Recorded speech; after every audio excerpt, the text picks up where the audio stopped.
All right, Mob, welcome back to another edition of your 4th and 31 podcast. I'm your host, The Chad, and along with me, Coach Bo. And right now we have Coach Talk with the coach, your favorite time of the week. Probably a little bit more than Brant's breaking point, I would guess. No, I'm just teasing. A little shot at Brant. He's not here to defend himself, but hey, we're all friends here.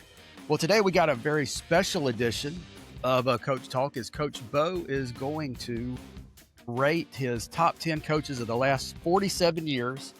And you're probably saying, why not 50? Well, he's not 50 yet. So maybe if we're still doing this in 3 years, he can do his past 50 years. Also, before we get started, don't forget to hit that like and join us. We'd like for you to be a part of the conversation. So let us know in the comments what you think. Bo, any special criteria you have for your list that you're about to do? Yeah. There's always, anytime you do a top list, there's always debate. And remember, this is my list. So if you don't like my list, you can go make your own list. Okay. So basically what I did is I took coaches who were very influential in college football, not just on the field, but off the field. They were good guys. They ran good, solid programs. Obviously they won a ton of games or they wouldn't be on the list. But winning natties was not necessarily the criteria. And one thing that I do want to state, there is not one current coach that is on my list, okay?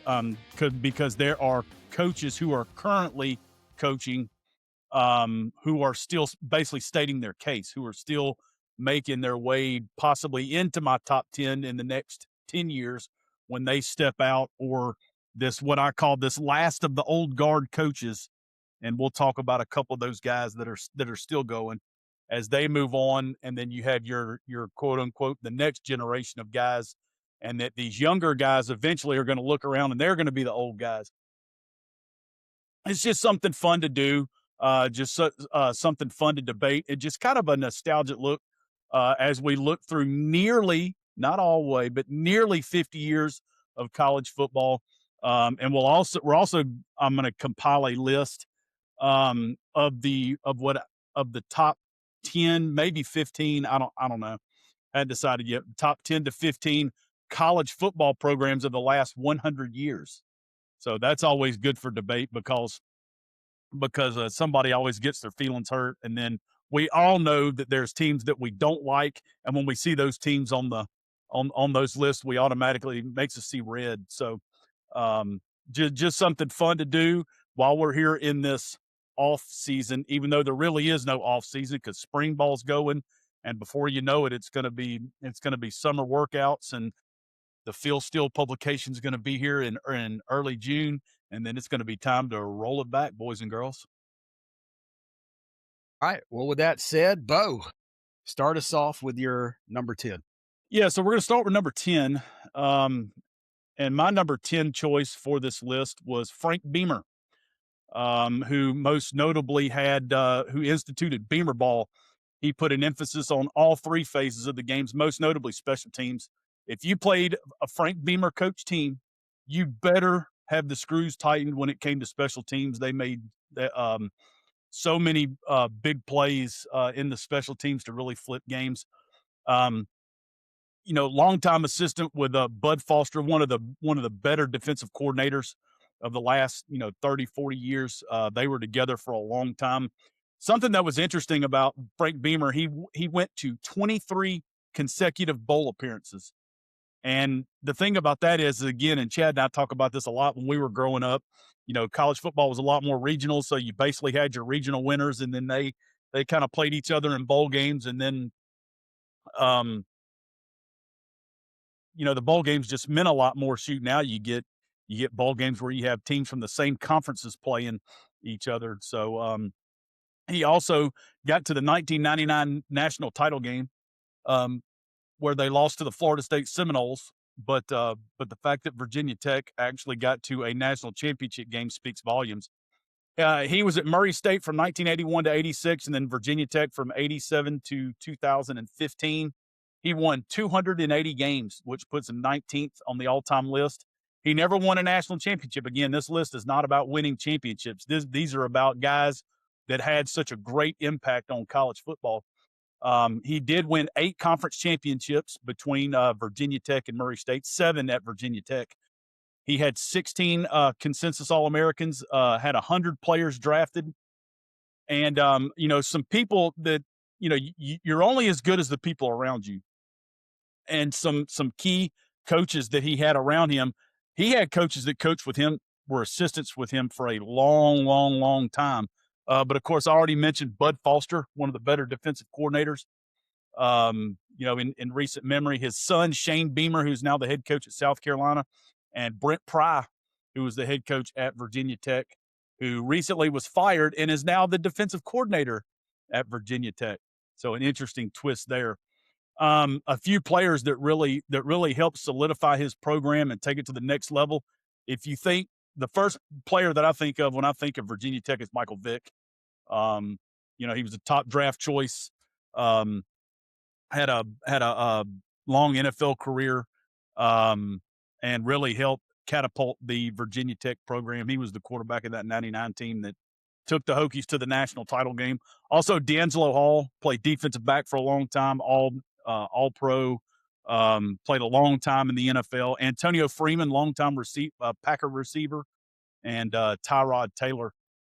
So you could see with the especially Bud Foster being one of the mainstays of Beamer ball and some players like that, you can understand why Frank Beamer won 280 games. I think that's an underrated. I think he doesn't get enough love. No, he absolutely doesn't. I mean, Virginia Tech football was a disaster before he got there. I mean, it was a nothing. It was one of the worst programs in college football. Yeah, then the next thing you know, once he gets there, they're beating Miami by 30. Yeah, every other year. They had some great battles with Miami, Boston College. I mean, he really. If you don't have Frank Beamer at Virginia Tech, you don't have Virginia Tech football the way it is today. So, yeah, I agree. All right, let's move on to number 9. All right, in the 9 slot, I got Mack Brown. Mack Brown. I love Mack Brown. I love listening to interviews about Mack Brown. He's such a humble guy, and he's so straightforward in what he says. Here's a guy who coached at Appalachian State in 1983. He went to Tulane and coached there from 85 to 87. Was at North Carolina 2 different times. He was there from 88 to 99, and then from 2019 to 24.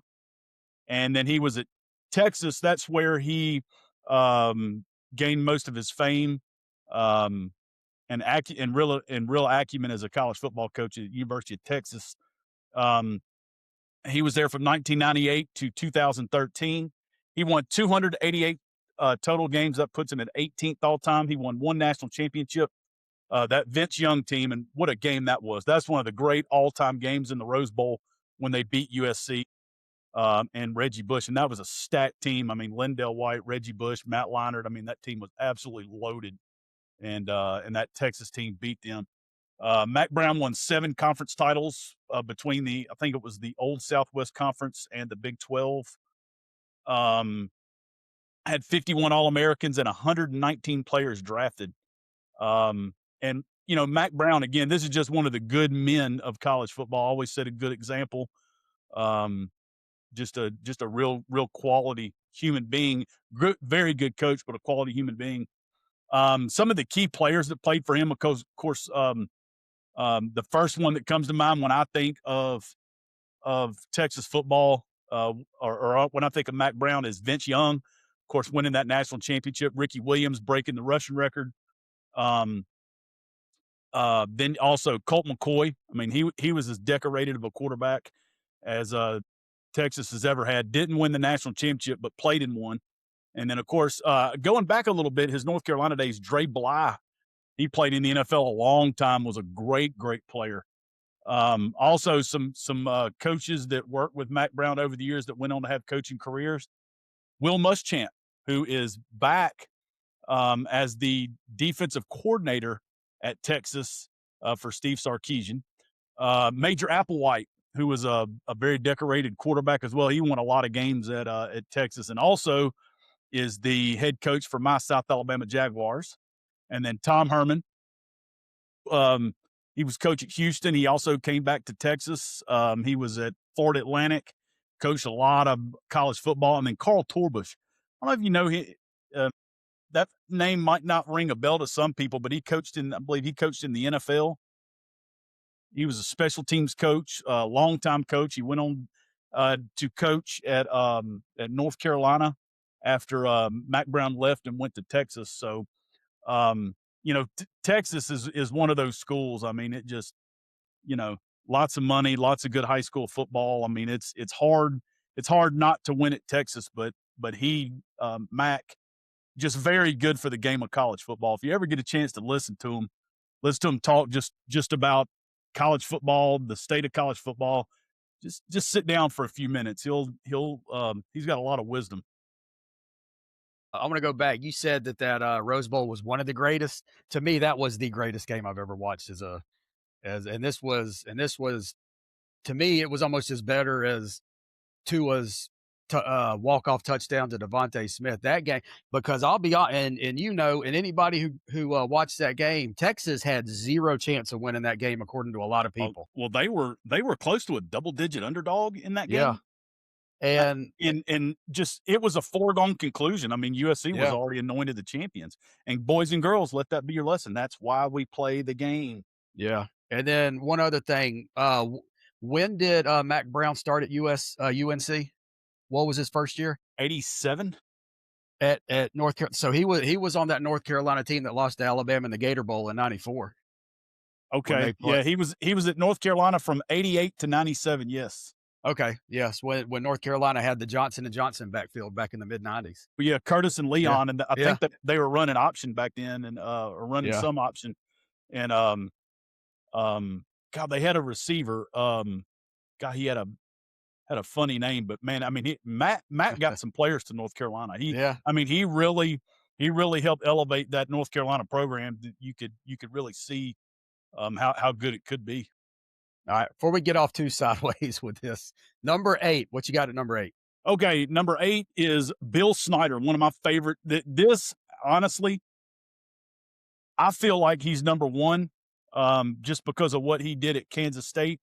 He took a Kansas State program that was about to lose its Division I membership because of attendance. Their attendance was so low, nobody came to games. I mean, they were atrocious. They were regularly losing to Division II programs. And again, I've talked about this before on the show, but Miracle in Manhattan, documentary on the Kansas State football program. It's something. He did something that was thought to be impossible. He had 10 9-win seasons at Kansas State. He had 19 bowl appearances, and he went 2 different times from 85 to 89 to 05, and then from 09 to 18. He won 215 games, which puts him 77th all time. Never won a national championship, but he won 2 conference championships at Kansas State. And if you would have told anybody in 1989 that Bill Snyder is going to come in and win 215 games at your program and win 2 conference titles, they would have laughed. He also had 34 All-Americans and had 42 players drafted. I think that might be an error. It's got to be more, but you got to understand the early years were very, very lean for him. But some key players, a guy that really elevated the program, put him on the map, Michael Bishop. He was the quarterback of that 98 team that was a game away from playing for the national championship. Terrence Newman, believe Terrence Newman is the highest player ever drafted out of Kansas State. He was like the number 3 overall pick by the Cowboys the year he came out. And of course, Darren Sproles played so long in the NFL and played for our beloved New Orleans Saints, and Colin Klein, who now has come back to be the head coach. Pretty remarkable there. And then some notable coaches that coached with Bill Snyder along the way at Kansas State. Brett Bielema, current Illinois coach. He's been at Wisconsin and Arkansas and Illinois. Rex Ryan, of the famous Ryan brothers. The Stoops brothers, both Bob and Mark Stoops, both coached there. And, of course, Brent Venables coached at Kansas State. He also played linebacker for Bill Snyder when they first got going. So to think that Bill Snyder could build what he built, and, some people are going to look at this, well, he never won a title. They weren't like, top tier contenders in the conference every year. But what was interesting is the year that they finally broke through, I think it was 93, they went to the Copper Bowl and that was their first bowl game ever. And they beat Wyoming like 52-17. The head coach at Wyoming was Joe Tiller, guy that went to Purdue, had Drew Brees, Kyle Orton, had really good offenses, and they just beat the dog out of them. And that is the game that's the season that really got Kansas State going in the right direction and put their football program finally on the map. Yeah, and I don't know if a lot of people know this, but anytime you hear such and such teams in the Wildcat, guess where that originated from? Kansas State. When they called it the Wildcat because, of course, they're the Wildcats, and putting somebody other than the quarterback, under center. So good stuff. All right, who you got? Who's your next guy in line?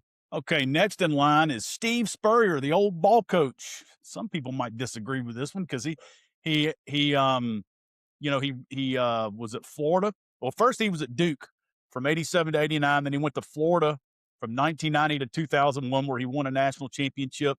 And I also had a Heisman Trophy winner, Danny Warfel, in 1996. Then he went to the Washington Redskins for 2 years. That was a disaster.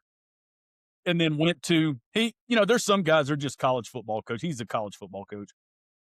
And then he went to South Carolina for 10 years from 2005 to 2015. And I mean, they had some 10-win seasons. I'll never forget. And they played in, I think, they played in at least one SEC title game where they got beat by that Cam Newton team.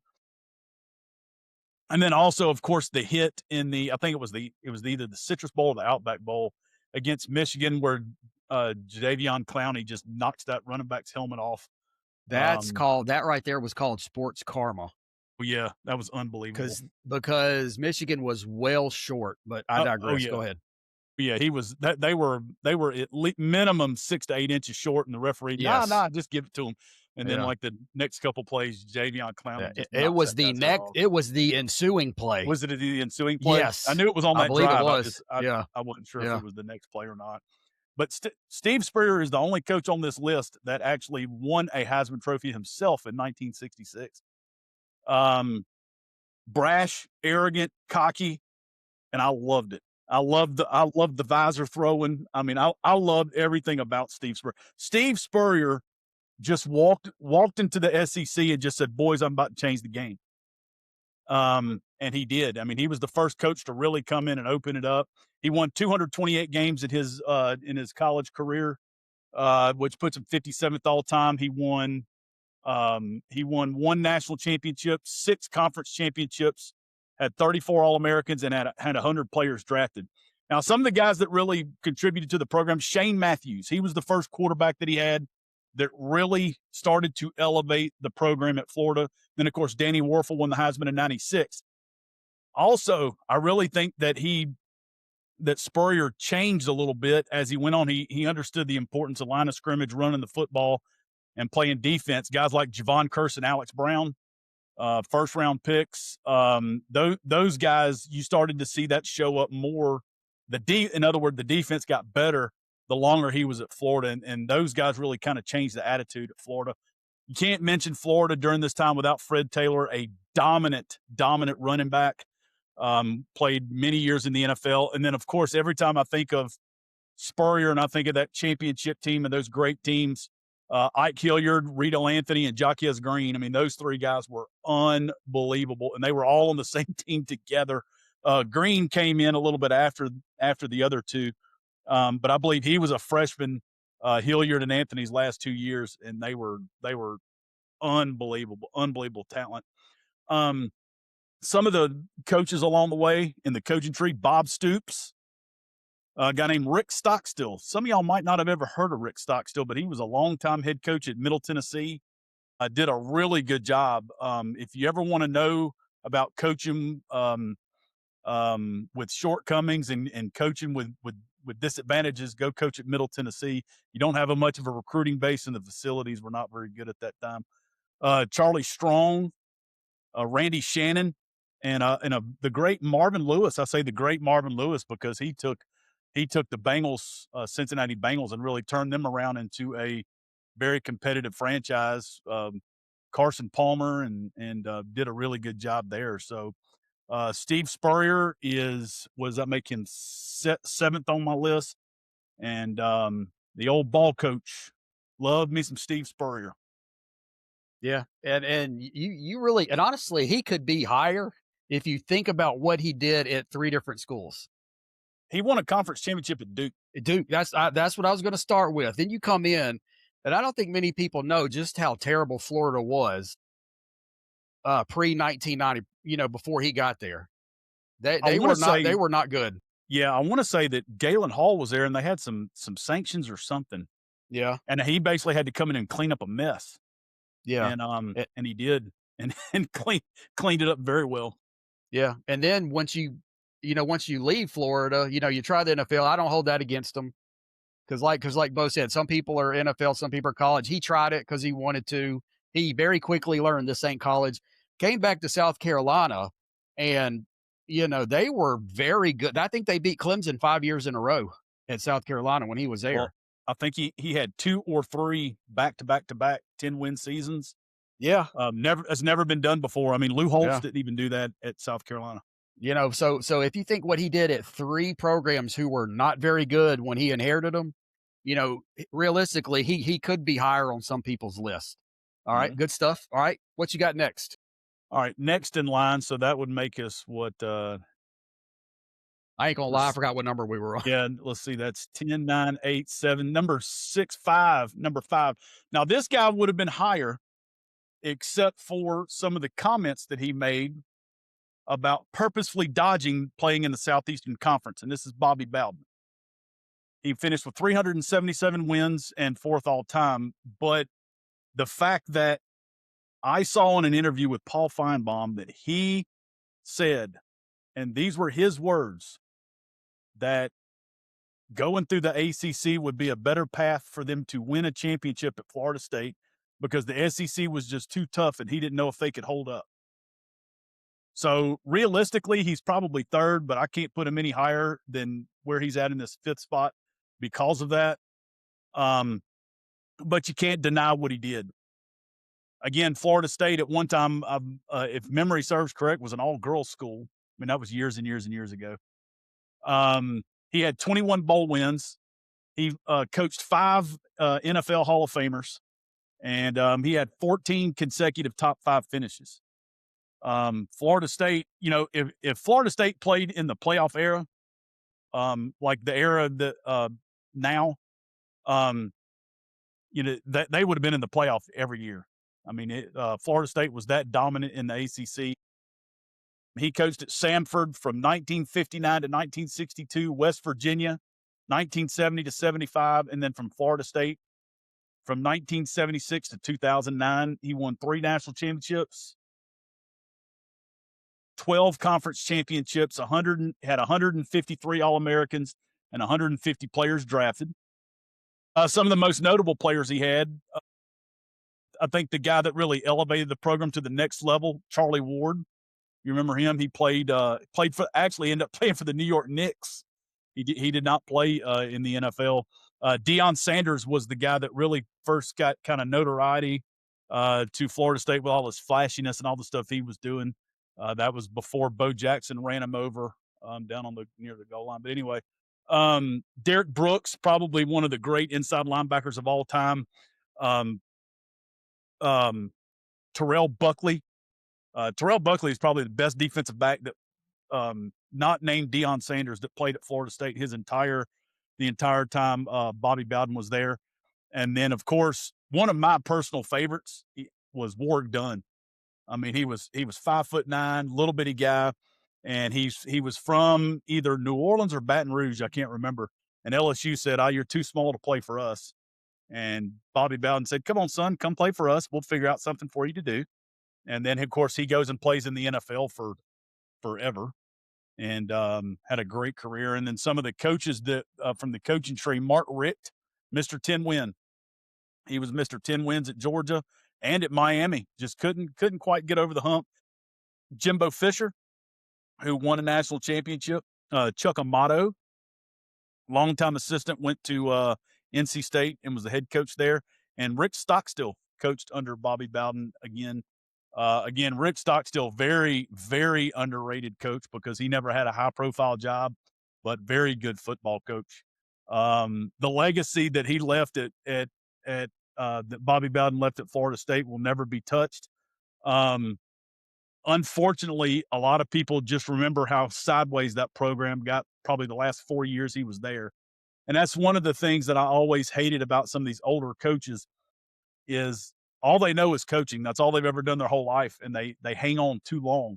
It's like that old aging quarterback that just wants one more contract, and then all you remember is the last 2 years where he's just awful. You forget the first 12 or 15 where they're dominant, but those last 2 or 3 really stand out. And I think for a lot of people, um, those last 3 or 4 years kind of overshadowed what he did. But you can't deny what he did at Florida State. You can't deny what he did for college football. And truly one of the great coaches of all time.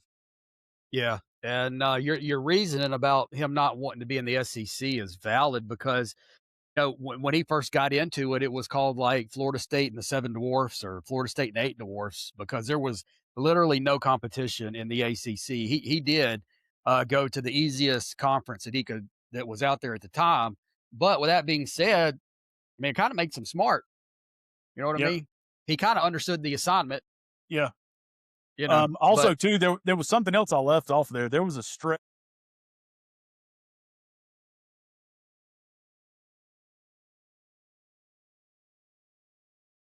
I don't know, like 13 of 14 years or 12 of 14 years or something like that, uh, where they went like 114 and 18 in conference play.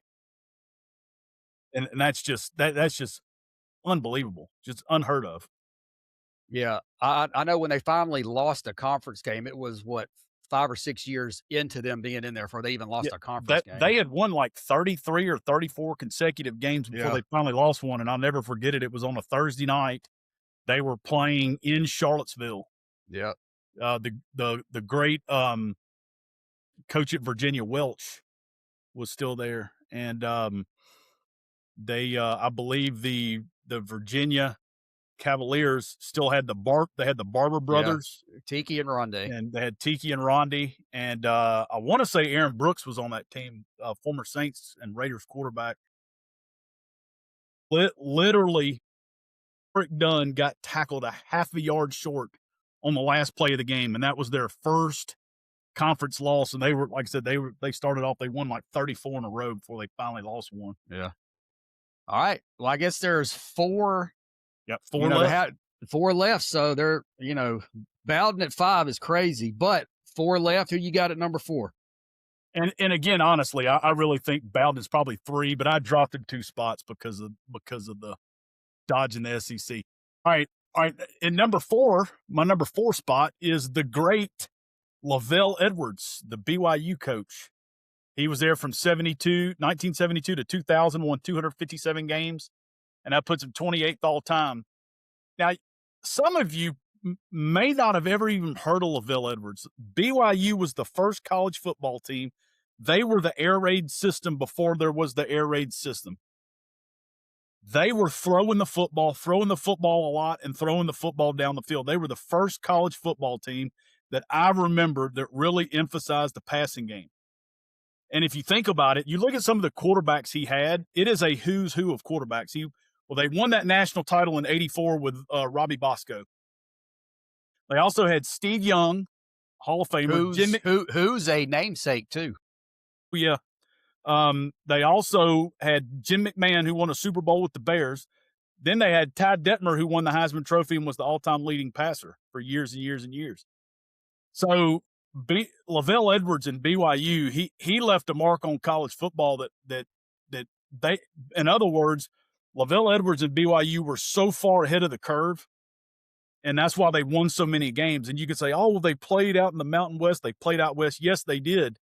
But you go look at their schedule. I mean, they played Michigan. They played SMU. They played Miami. They went out and played big schools. And then, of course, they dominated their conference. He won 1 national title. He won, 20 conference titles. he had 34 All-Americans and had 137 players drafted. And I went back to his coaching tree, and the only 3 I put down, because this is all you need to know about how good offensively BYU has been over the years and why they were: Andy Reid, Mike Holmgren, Brian Billick. Yes. Lavelle Edwards and BYU was something serious back in the day, especially, again, that was a time where college football was so regional. A lot of people on the East Coast, and especially down south down here, didn't get to see BYU play a lot. But being the college football junkie that I am, every time they were on TV, it's like, oh, BYU's playing. Man, they're going to score. That was the first thing I always thought of. BYU, they're going to score points. Why? Because they would throw it and throw it and throw it and throw it. And they have had so many good players over the years. And I've always thought one of the advantages they've had is their players are always older, because they are required to serve a 2-year mission before they start playing. So their players are basically 2 to 3 years older than the average college football player. And that's one of the things that's always helped them. That, and the fact that, again, Lavelle Edwards and his coaching staff, they were so far ahead of the curve in using the passing game. And then you look at the talented players that they had over the years. Also Steve Sarkisian was a quarterback at BYU.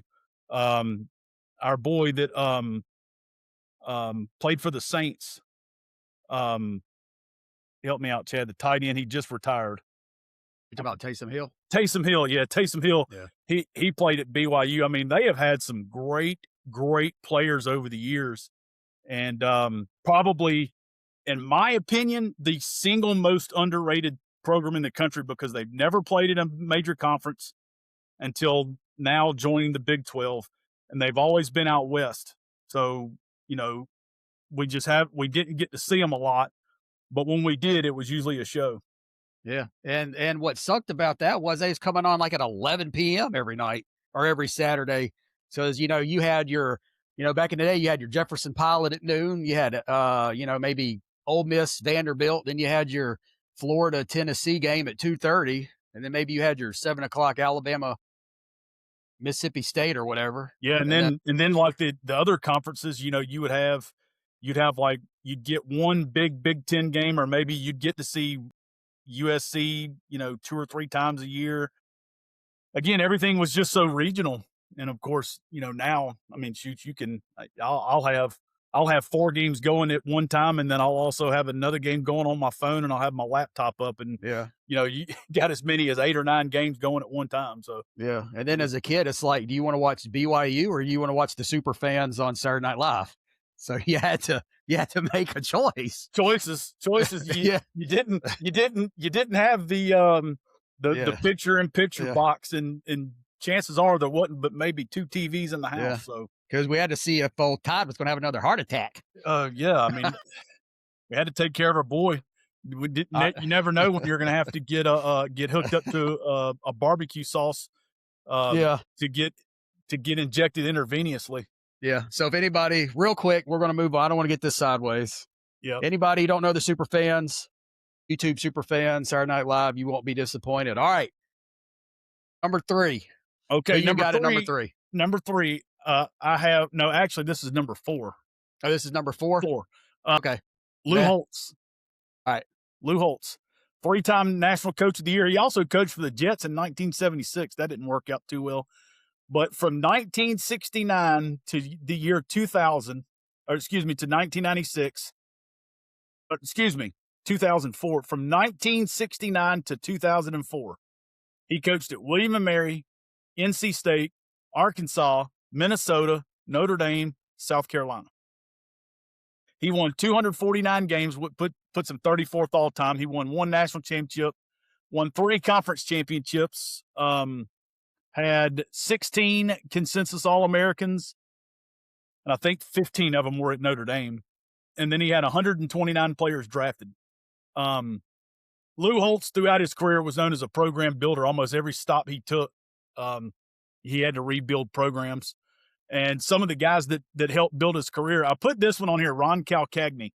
Okay, so his son was our offensive coordinator at Baker. He's now at Mississippi Gulf Coast. But Ron Calcagni when he was at Arkansas, the winningest by percentage, the winningest quarterback in Arkansas football history.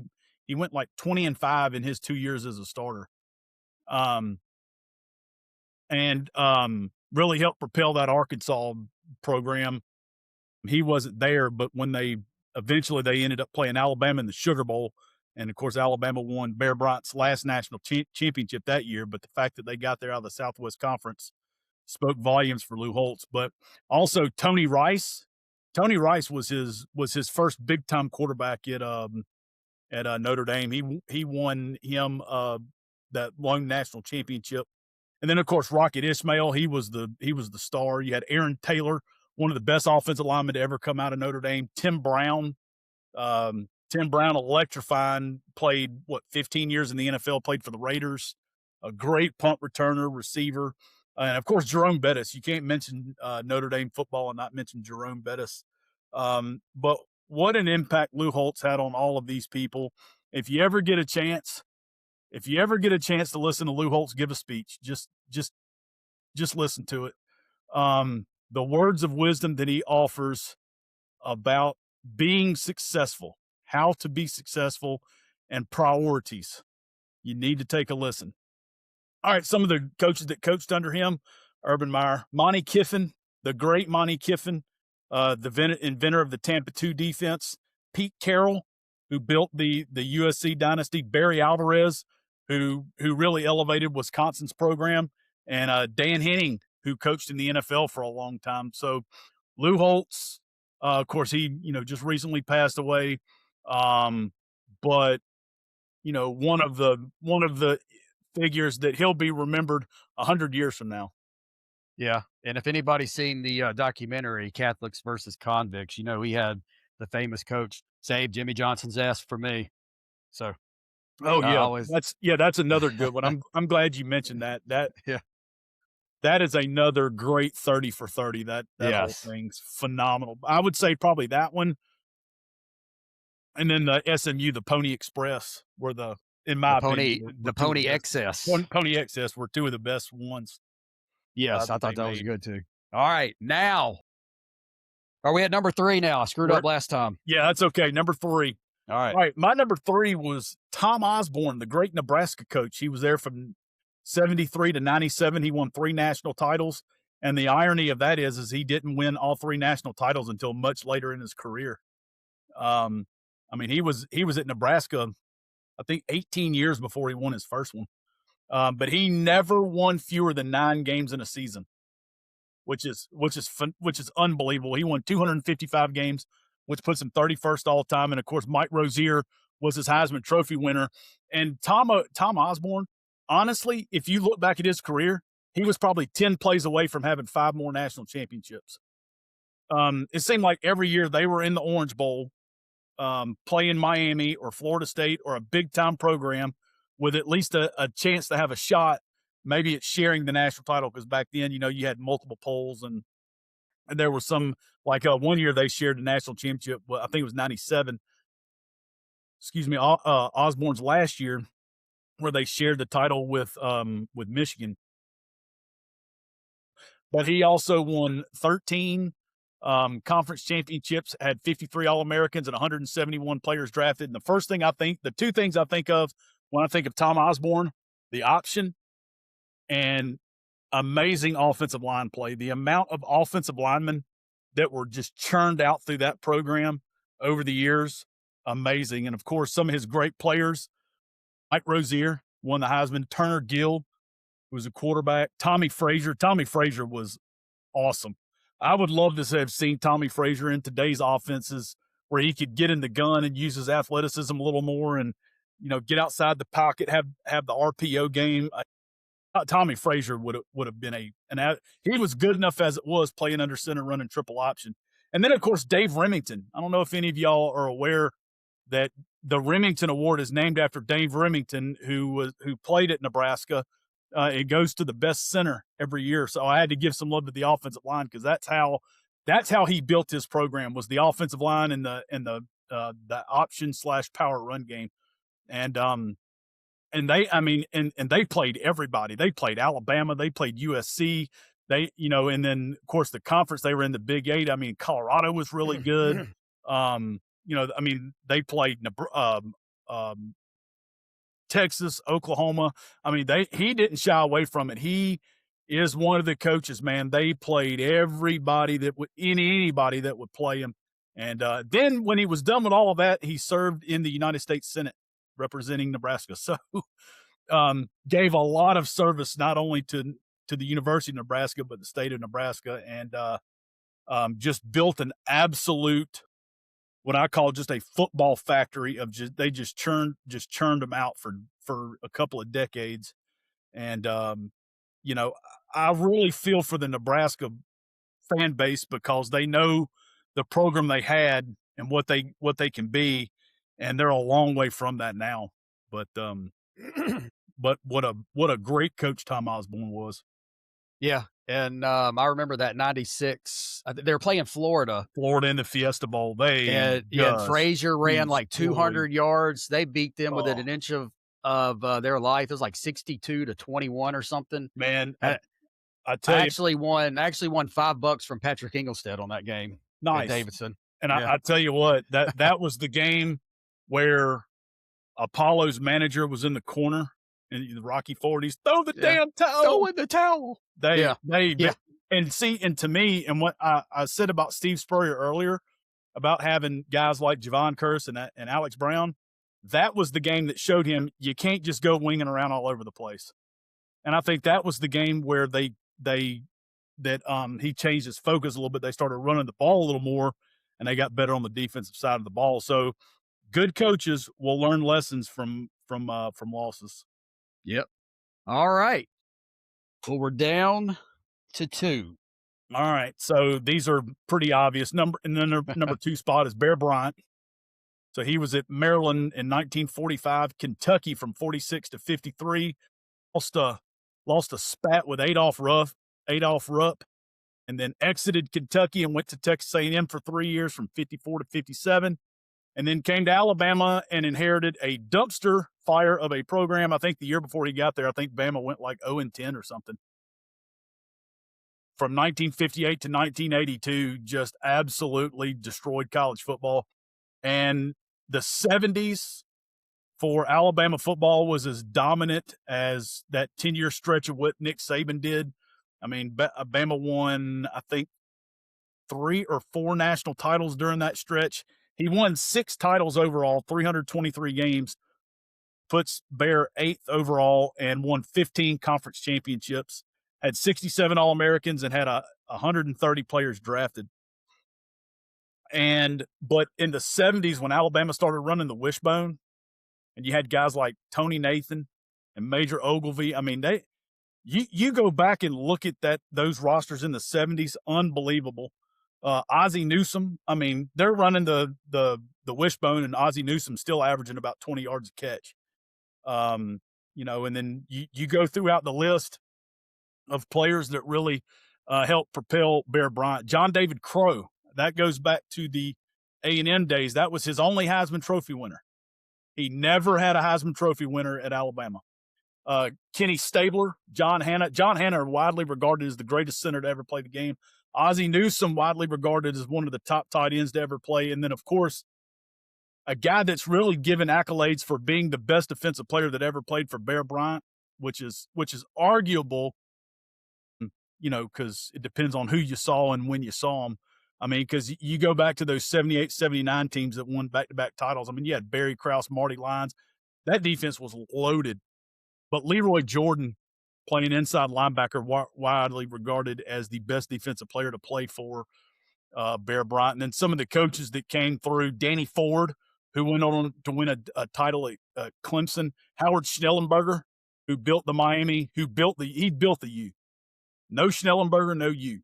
He started it and then went on to Louisville and had success at Louisville, and also coached at the USFL for a while. Gene Stallings won a title at Bama. Pat Dye, who took Auburn out of the ash heap. I mean, before Pat Dye got there, I think Alabama had beaten them about 8 or 10 years in a row before he got Auburn's program going. And then Jackie Sherrill. Jackie Sherrill, one of the things a lot of people know about Jackie Sherrill, he was the coach at Texas A&M. He is responsible for building that 12th man and moreover the 12th man, but the 12th man culture was what it was it was a group of basic walk-ons, and they played on the kickoff team, and they were to embody the spirit of the Texas Aggies, and that's still something they do to this day.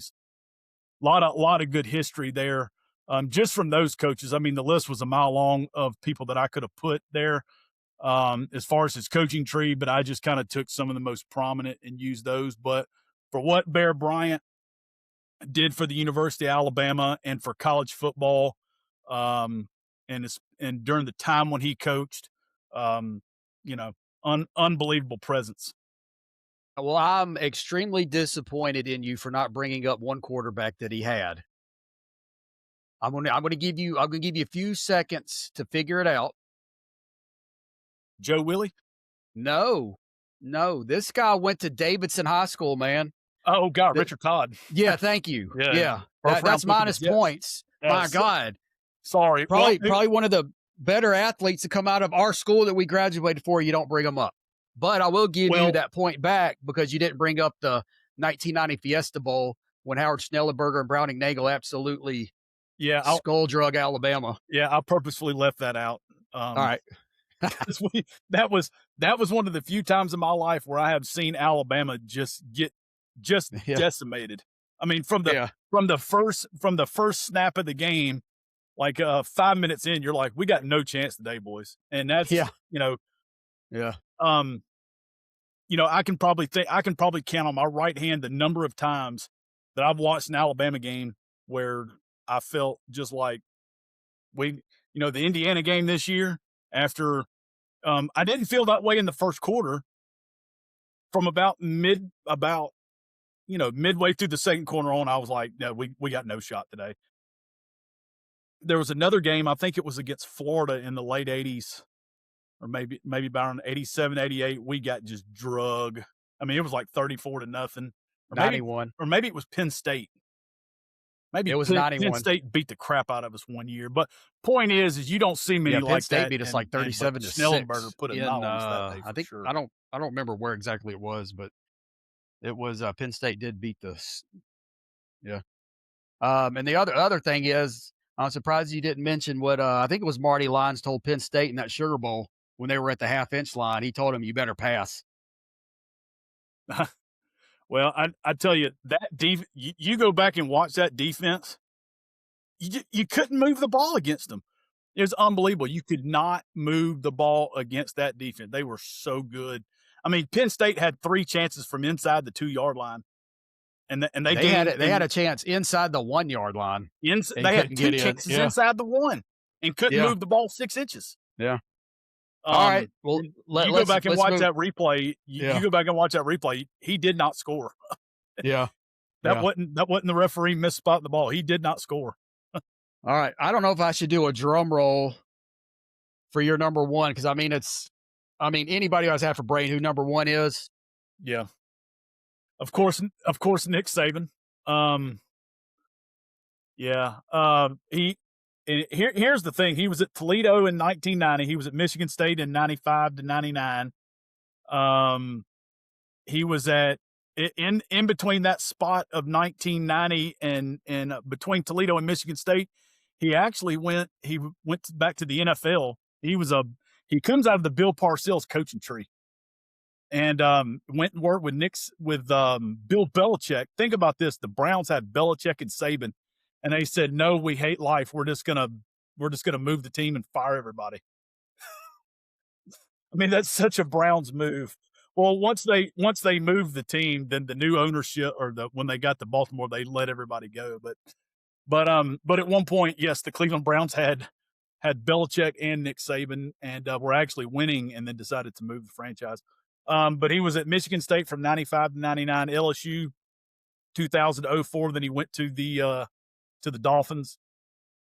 And then, of course, at Alabama. One of the things I do want to share about Nick Saban, a lot of people tend to overlook this, that, everybody calls him the Nick-tator. And, he's a very hard-nosed, hard-line guy. It's either yes or no. There's no ambiguity about what he does. But he tells a story about his time at Michigan State, which is why I put Muhsin Muhammad as one of his key players that he coached throughout his career, and I put him at number one on the list because he tells a story about Muhsin Muhammad did something. I don't even remember what it was, but the press was just hounding Nick Saban. Why didn't you kick him off the team? Why didn't you get rid of him? He did wrong. And he basically was like, look, we give second chances. People make mistakes. And if I would have just kicked him off the team, he said, we handled the discipline. We handled everything internally. We took care of it. But if I would have just kicked him off the team, Muhsin Muhammad, wouldn't have played 15 years in the NFL and played for a Super Bowl and probably wouldn't have got his degree and wouldn't have his wife and his family and the business that he owns and so on and so forth. But it was just a good story about second chances and about how, when you're the head of an organization like that, you don't have to answer to anybody outside. You do what you think is right, what you know is right. And I've always appreciated Nick Saban for that because, especially when you're young like that, I mean, we do stupid stuff, and he gave Muhsin Muhammad a second chance. But anyway, he accumulated 292 wins, which puts him 15th all time, 7 national championships, 12 conference championships. He had 76 All-Americans and at least 150 players drafted. A couple more of the key players. Julio Jones was the first big recruit that he got at Alabama. Of course, it was a guy in his backyard, should have gotten him, but that was his first big recruit. I put Mark Ingram and Derrick Henry together because I think Derrick Henry was probably the most dominant player that he had in his entire time in Alabama. But Mark Ingram was his first Heisman Trophy winner and the first Heisman Trophy winner at Alabama. Nick Saban ended up with 4 Heisman Trophy winners at Alabama. We had 0 prior to Nick Saban getting there. And then I also put Eddie Jackson as a transformational player. And some people don't even know who Eddie Jackson is. Eddie Jackson was a guy that he was playing corner and it wasn't going well. And then Nick Saban changed his defense because remember, we had guys like Mark Barron, and no disrespect to Mark Barron. He was a very good player, played in the NFL a long time. But Mark Barron was more like an outside linebacker. Well, he changed that safety position to like another corner. So basically, he changed his defensive backs to where you have like 4 corners in the secondary, as opposed to 2 corners, a true safety, a center fielder, and like a run stopping outside linebacker. And Eddie Jackson was the guy that he moved into that spot. And when that happened, I mean, Eddie Jackson, every game, go back to his last year at Alabama, unbelievable the game-changing plays he made, whether it was punt returns, interceptions. But he was the guy that really transformed the Alabama defense to give it that new look where they were a little bit even faster than a little more athletic than they already were. And then, of course, Tua. I put Tua on there because that was when the offense really changed, when they got Tua and we were scoring 40, 50 points a game. And Tua, I mean, we all know what kind of player Tua was at Alabama. And then some of the coaching tree, Mario Cristobal, Kirby Smart, Steve Sarkisian, Lane Kiffin, Kurt Cignetti. I mean, there's a laundry list.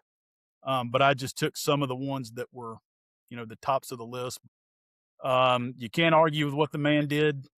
I'm surprised you didn't bring up South with that. Well, he did it his way, and he didn't care.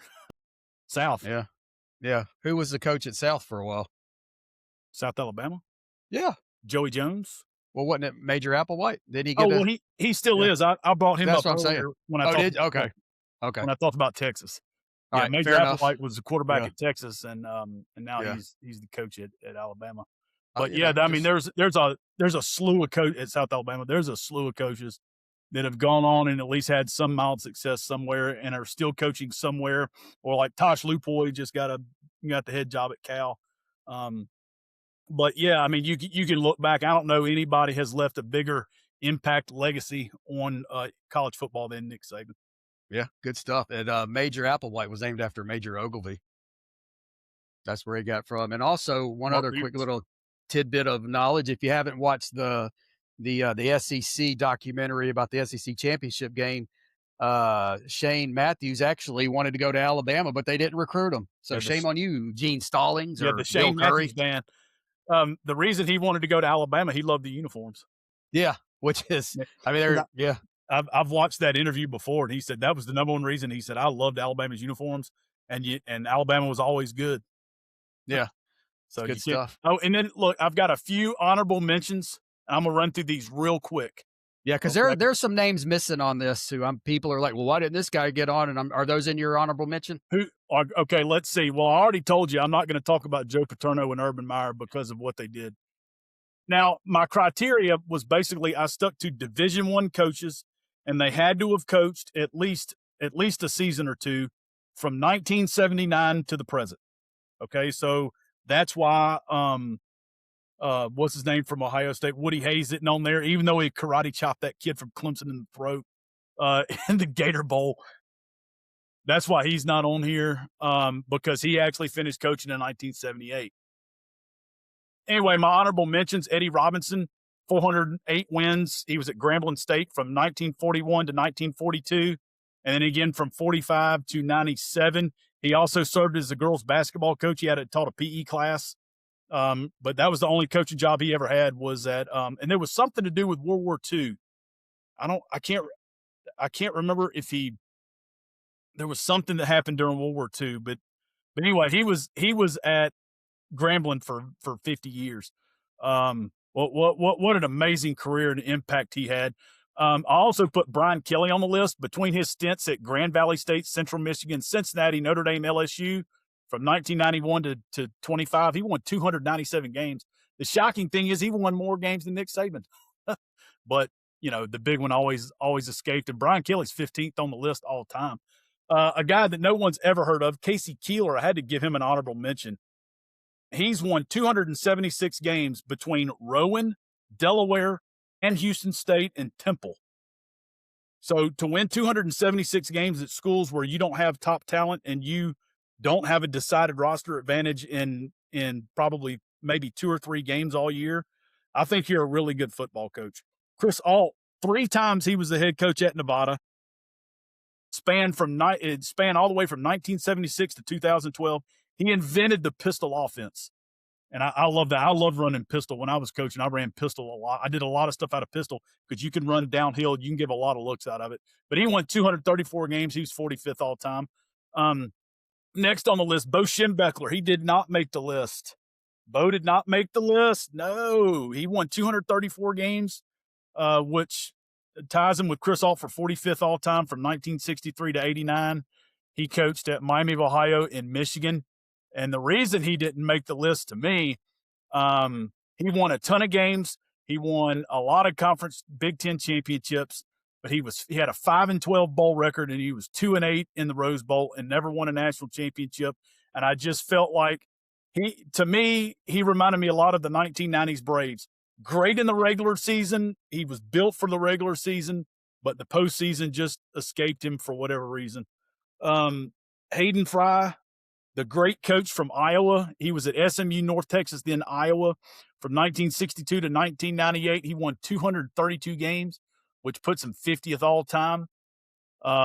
Next, another Iowa coach who is currently still coaching, Kirk Ferentz.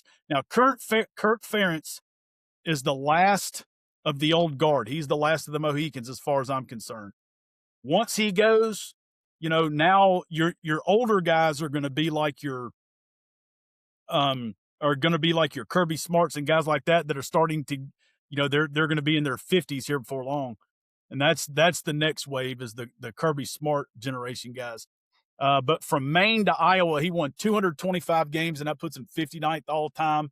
Kirk Ferentz, what a pillar of stability that he has given the Iowa Hawkeyes. Next, Vince Dooley from Mobile. His only coaching job was at Georgia from 1964 to 88. He won 201 games and won his one national championship with Herschel Walker.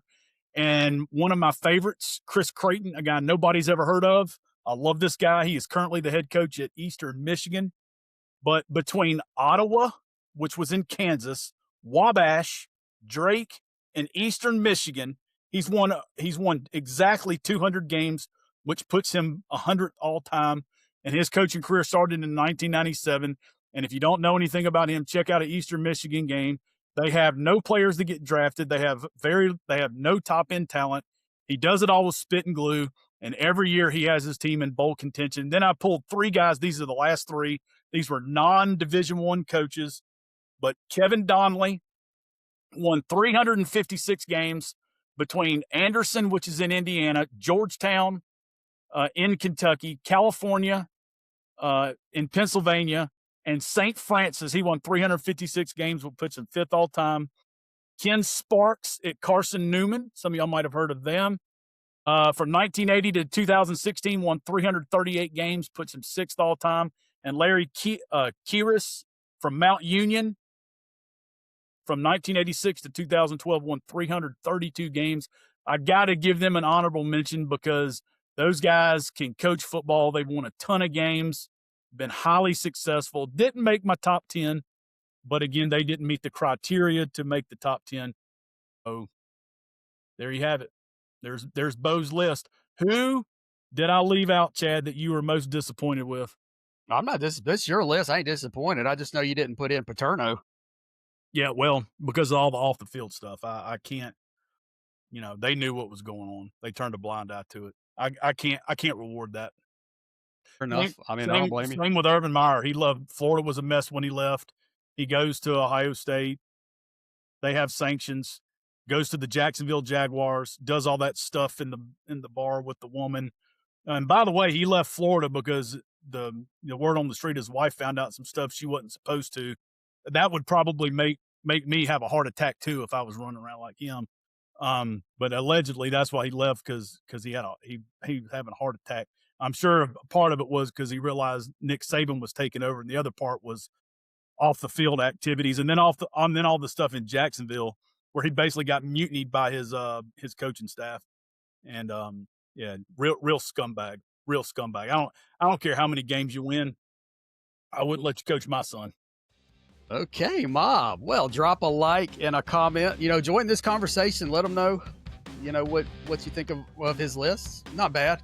Now, remember, we'll have a new Rivals dropping Wednesday morning, and we will have a new Branch Breaking Point dropping Friday morning. So get in on that. We'll have some good conversations, topics this week. But we look forward to hearing from all of you inside the Mob. Bo, do you have a last thought, or are you completely done? No more honorable mentions? Well, no more honorable mentions, but thanks everybody for watching and listening. And that's just what we do here. We love college football. We love talking about good quality college football. Don't get your feelings hurt if I left your favorite coach out. There were a lot of good quality coaches, as you could see, that got left out. When you're only picking 10, it's only 10 guys. It's not 10 and then some. We don't do participation trophies on this show. So we only reward the best, and then we'll also have to we'll let you guys know. But when we're going to do Coach Bo's top 10 programs of all time, that'll be a lot of fun because some of you will really get your feelings hurt then, and I'll love every second of it because that just means we're having good substantive college football talk, and that's what we want here. And also, one other thing left. Don't forget, we have our May Madness tournament. The greatest of all time college football player. Our producer Scott's been putting that out on social media. We still have a few left. So if you see one, you like it, comment. We're on all social media, Facebook. I have an Instagram page. What am I missing, Bo? TikTok. TikTok's our big one, and YouTube. So on all those social media, like I said, Scott's been putting it out there, and I think we have like 5 or 6 left. So get in on this, defend your guy. That'll do it for this edition. I am the Chad Bullock for Coach Bo, saying we will see you next time.